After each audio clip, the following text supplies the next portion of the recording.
Good evening, and thank you very much for the opportunity to be here. I'm here to talk to you about what I see as one of the largest and most significant challenges that's going to face the world over the next 10 years, and this is commodity scarcity. In particular, I'd like to spend a bit of time talking to you about what China specifically is doing to basically put herself in a pole position to ensure that she becomes the winner that takes all.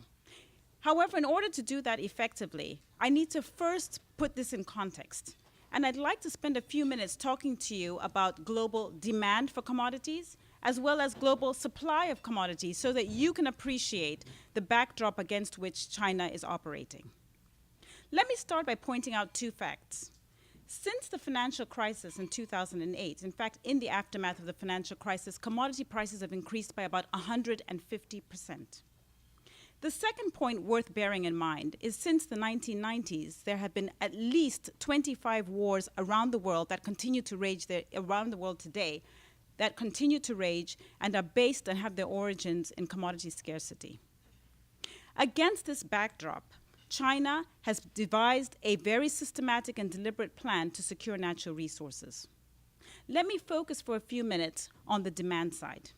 In particular, there are three key drivers that are driving the increase in demand for natural resources. The first and most important thing, I think, is just the population of the world. We've gone in just a short span of time, from the 1960s when there were 3 billion people on the planet, to where we are today, a situation we've got over 7 billion people on the planet, and we're forecasted to be as many as 9 billion on the planet by 2050. And only in 2100 will we expect that the population of the world will plateau out at around 10 billion. Today, the Indian population grows at 1 million people per month, and the world population is growing at 80 million people every single year, which is basically adding a new Germany every single year. Clearly, the pressures of that population growth puts emphasis and stress on natural resources. The second key driver that's affecting demand is wealth. And you might be sitting in New York saying, what the hell are you talking about? There's a massive recession. But out there in the emerging world, where 90% of the world's population lives, there's significant progress, significant economic growth, and a meaningful dent in poverty that's occurring. This pressure is expected to add 2 billion new people to the middle class by 2030, so just a short period away from today. Obviously, the demand for better quality foods, access to clean water, the ability to drive cars and have mobile phones will put significant pressure on natural resources. Finally, the third key driver of demand for natural resources is urbanization. If you travel to any metropole around the world, Mexico City, Lagos, Mumbai, or even Beijing, you'll know, and you probably will have seen, numerous people that are basically squeezed into conurbations, sitting on top of each other. This is very much the devised plan of many countries and policymakers in developing countries to ensure that they can deliver public goods to their populations. Why is this important? Well, to put it into context, in the United States, there are 9 cities that have 1 million people each. In Europe, there are 18 cities that have 1 million people each. In China today, there are nearly 100 cities with 1 million people each. By 2020, the Chinese government has an explicit plan that they've divulged to the world that they expect to have as many as 221 cities with 1 million people each and 8 cities with 10 million people each. The significance of this is something that is quite unfathomable if you live in places like Europe or the United States. These are the demand pressures. If I may spend a few moments very quickly going through the other side of the equation, which is the world supply. And I'm going to quickly go through arable land, access to clean water, energy, and minerals. On the point of arable land, today there are about 13 billion hectares of land on the planet. Only 11% of that land is actually arable, and that by that I mean actually we can grow crops, bearing in mind that we're competing with other species, but we'll also build our offices, our homes, and our living spaces on arable land. Arable land is depleting. Today, China, with 1.3 billion people, has 7% arable land. Africa, with about 1 billion people, has the most untilled arable land left on the planet. Secondly is water. 70% of the planet is water, and yet less than 1% of that water is actually accessible to us to drink because the other water is too salty for use, not even good enough for us to use to clean our toilets. When the next time you go into a McDonald's, do bear in mind that it takes 12,000 gallons of water to produce 1 pound of beef. How about that when you have a quarter pounder next time?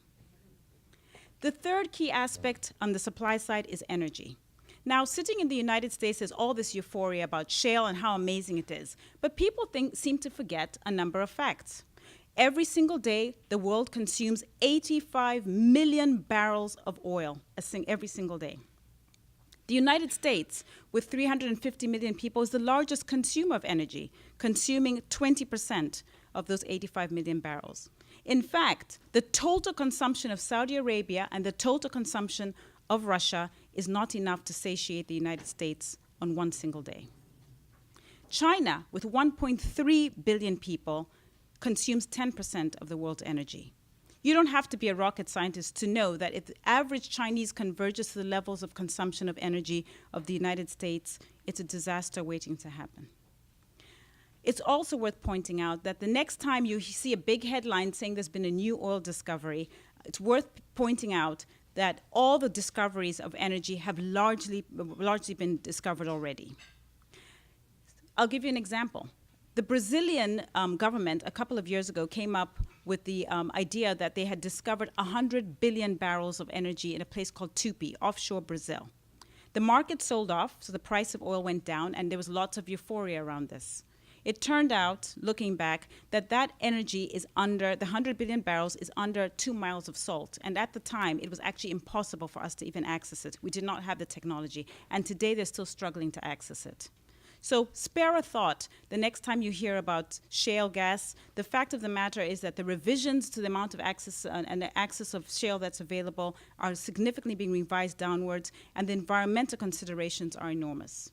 Finally, around minerals, the concerns are that we have to go to much further and farther afield in order to access a lot of the minerals, particularly the ones that China wants. And in particular, China cares about copper.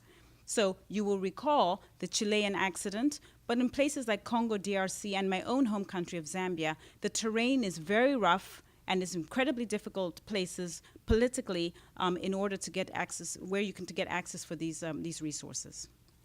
Clearly, the story I'm painting for you here is that demand and supply are out of balance. Whereas demand is skyrocketing, we're seeing a depletion and scarcity and increased finiteness of the natural resources on the supply side. Now, if I haven't suitably depressed you, I'd like to spend a couple of minutes talking to you about what specifically China is doing and why this is so important. China has adopted a three-pronged strategy in her very systematic and deliberate approach to securing natural resources. First of all, there's this idea of symbiosis. And by that, I mean China gives countries exactly what they want. I mentioned to you earlier that 90% of the world's population lives in the emerging world. In these countries, 60 to 70% of the population is under the age of 24. These governments are under immense pressure to deliver economic growth and meaningfully put dents in poverty in the shortest span of time. In order to do that, they need to increase trade, they need to ensure that they've got infrastructure built out, that they can have job creation, and that also people have access to foreign direct investment and capital to grow their businesses. Well, the Chinese have an app for that. They roll in and they provide the capital in order to do that. So it's a significant matter for governments in these countries, a significant reason why it is that they are enamored by the Chinese and they're willing to do business with them. The second key prong of the Chinese approach has to do with the fact that they've got deep pockets. This is no big secret. As you know, the Chinese are the largest foreign lender to the United States government. But across the world, they have lots of largesse, providing capital to many countries and many companies as well around the world. Well, their ability to write massive checks means that they have these massive utilities that are beyond just the capital cost of a mine or any of the investments that they make. Let me explain what I mean. If you go to Wall Street and you ask somebody to value a copper mine in Zambia, for example, they'll use a discounted cash flow model and they'll say to you, this mine is worth $100 million.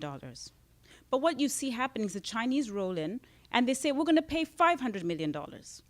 Now, traditionally, what's happened to people on Wall Street is that they'll say, oh, those damn Chinese, they're so clueless. They don't understand how to value an asset. But the appropriate thing to do is to ask, what must be true that the Chinese would choose to pay 5 times or even more for an asset that we think is worth only 100 million? I believe, and through my experience and my travels, is that the Chinese get something that we don't. Their utility function is much broader than just the notional value of the mine. They understand that there's a political imperative for them to deliver economic growth and reduce poverty and to ensure that the industrialization process in their country continues. And a key pillar of that strategy is ensuring that they have access to natural resources, which is why they are determined to access those resources at whatever cost. The third key aspect of the Chinese campaign for resources is that China has become a monopsonist. A monopsonist is the opposite of a monopolist. A monopolist is a sole supplier. So, for example, you can have a utility company that provides electricity. It's the only one in your town, and therefore you are held to pay the prices of those that utility decides to charge you. Well, a monopsonist is a key buyer. Think of Walmart in a place like Iowa. All those farmers producing corn or producing tomatoes, they have to, or they feel very much at the behest of what Walmart wants to accept as a payment for those for commodities. Well, China has become a monopsonist for many commodities. For example, copper and coal today, although they are market-driven, the real determinant of the price of copper on market exchanges has to do with how much demand is coming out of China.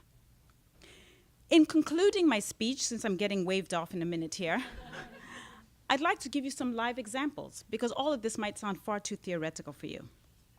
And here are a whole range of examples.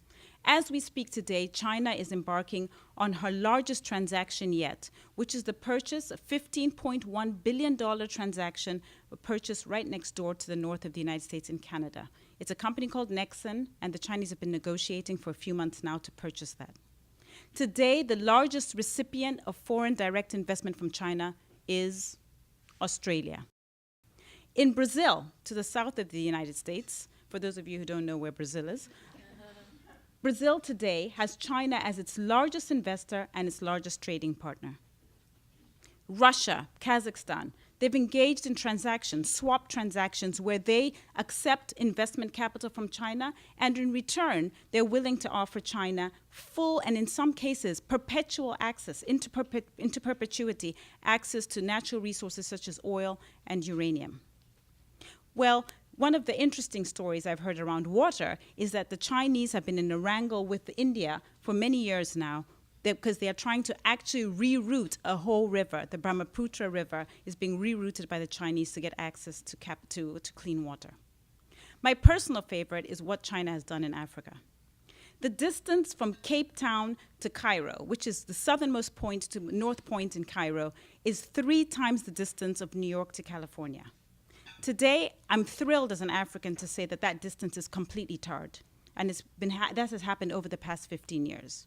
You can drive it on all tarred road. It will take you through 15 countries, and it'll take you about 5 weeks. And that has been done by the Chinese. The reason that this is important is the next time you open a newspaper and you hear about neocolonialism, concerns about slave labor, and environmental concerns, do take a moment to think whether these are exaggerations or whether these things are actually occurring. In concluding my speech, I want to remind you that this whole suite of issues leads us to 2 very important things. First, I expect that commodity prices will rise. And before you say, oh, she's just a crazy crackpot, the IMF and the Energy Association for Oil and Energy Forecasts have both predicted that we will see $200 a barrel oil over the next decade. So significant increases, I should say, in energy, mainly supported by demand from China, but also from the emerging world in general. The second point, I'm afraid to say, is that I expect that there will be more wars and much more conflict around the natural resource depletion. The United States government last year, February 2012, put out a report claiming that they expect, forecasting in fact, that they expect that there'll be significantly more wars, particularly around water, but around many other energy concerns, such as oil and but also copper and other inputs into industrialization. To me, the short thing I would like to leave you with is buy energy. Thank you.